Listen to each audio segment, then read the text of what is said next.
यह कहानी बहुत समय पहले की है। किसी राज्य में एक राजा रहता था। उस राजा की 7 बेटियां थीं। वह अपनी बेटियों से बहुत प्यार करता था। राजा के राज्य में प्रजा बहुत खुशी रहती थी। राज्य में कोई भी प्रजा तकलीफ में नहीं थी। एक दिन राजा के दिमाग में एक विचार आया कि बेटियों की परीक्षा ली जाए। राजा ने बेटियों को बुलाया, बड़ी बेटी से पूछा, बेटी तुम किसका खाती हो? वह बोली, पिताजी आपका ही दिया खाती है। सबसे पूछा, लेकिन सबने कहा, पिताजी आपका दिया ही खाते हैं। प्रजा से पूछा, तुम किसका खाती हो? बोले, आपका दिया खाता है। सारे सबसे पूछा, तुम किसका दिया खाते हो? बोले, आपका दिया राजा, आप ही हमारे पालनहार हो। आपका दिया हम सब खाते हैं। सबसे छोटी बेटी से कहा, बेटी तुम बताओ तुम किसका खाती हो? बेटी ने कहा, पिताजी हम भगवान का दिया खाते हैं, हम आपका दिया नहीं खाते। राजा को बड़ा बुरा लगा, इसने तो मेरी बेइज्जती कर दी। हमारा दिया खाती है, नाम भगवान का ले रही है। राजा ने कहा, कोई भगवान भगवान नहीं होता। अरे मैं तुम्हें खाने न दूं तो तुम मर जाओगी। बेटी ने कहा, पिताजी तो आप करके देख लो। राजा ने गुस्से 6 बेटियों का विवाह अच्छी राजकुमारों के साथ कर दिया। राजा ने गुस्से छोटी बेटी का विवाह है ऐसे घर में कर दिया जो वह लड़का बीमार था, चल नहीं सकता था और अपाहिज था। अब ऐसे आदमी से राजा ने अपनी छोटी बेटी का विवाह कर दिया कि देखता हूं वह कहती है भगवान का खाती हूं तो अब खिलाए तेरा भगवान। वह जो बीमार था, जो मल मूत्र भी वही कर रहा था। चारों तरफ गंदगी थी, मक्खियां भिन्न भिन्न कर रही थीं।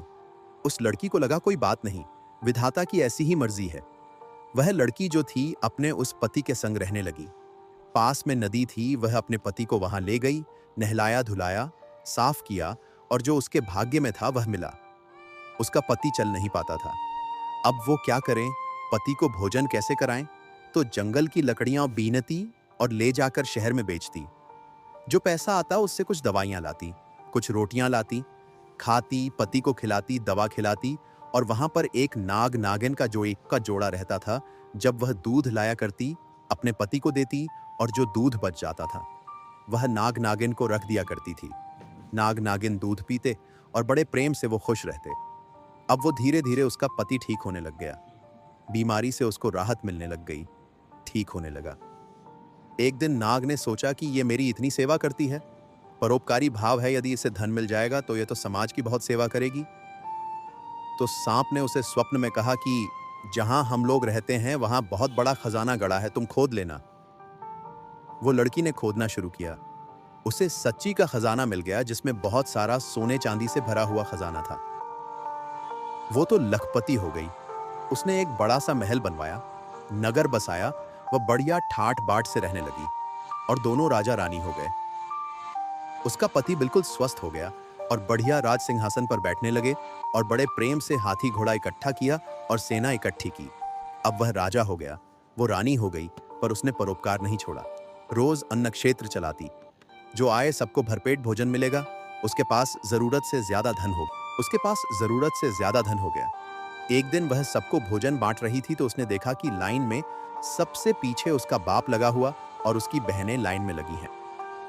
भोजन के लिए उसने पहचान लिया, यह तो मेरा पिता है। उसने कहा, पिताजी आप? वह सन्न रह गया। कौन हो आप? मैं आपकी बेटी छोटी, लकड़हारे से विवाह किया था। कुछ याद आया? हाँ हाँ, पर तेरा यह ठाट बाट कैसे? पिताजी पहले यह बताओ कि आपकी यह दुर्गति कैसे हो गई? बेटी सच्ची कहाँ था तूने? हम बड़े अहंकार में थे कि मैं राजा हूं, लेकिन मेरी राजगद्दी छिनते देर नहीं लगी, सब नाश हो गया। सारी बेटियां जिन्होंने यह कहा था कि पिता के भाग्य का खाती हैं, आज पिता कुछ नहीं खिला पा रहा है, इन्हें आज तू खिला रही है।